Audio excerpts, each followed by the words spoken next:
Bismillah, Alhamdulillah, wassalatu wassalamu ala Rasulillah. Assalamu alaikum. Learn Tajweed the easy way. Lesson 22a. Words with Yamat. What is Yamat?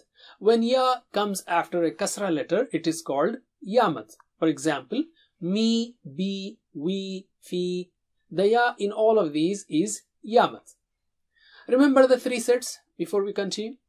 That is Qi, Ghi and Khi. Thick and high letters. And Si, Di, Ti and Di. They are very thick and high letters. Because of Kasra, that thickness or highness is affected.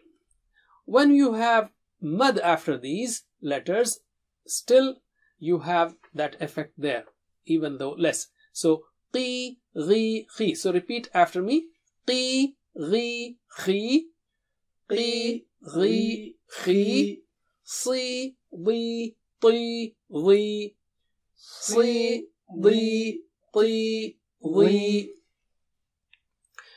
Rest of them are thin, so Yamad also will be thin. Let's take words with thin letters.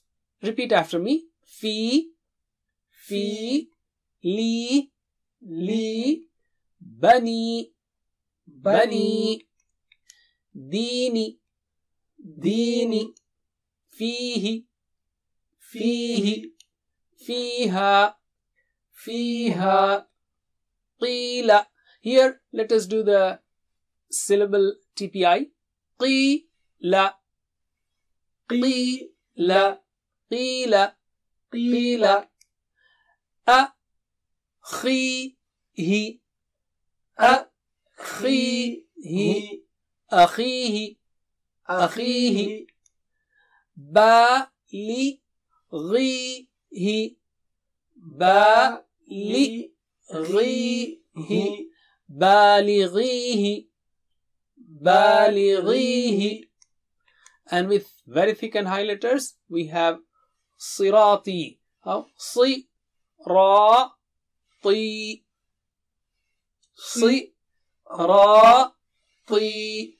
Sirati, Sirati. Ra is thick. Okay. Hafidhina. How? Ha-fi-dhi-na. Ha-fi-dhi-na. Hafidhina. Hafidhina. Nasibaka. Na-si-ba-ka. Na-si-ba-ka. Nasibaka. Nasibaka. That's it. Jazakumullah khair. Wassalamu alaikum.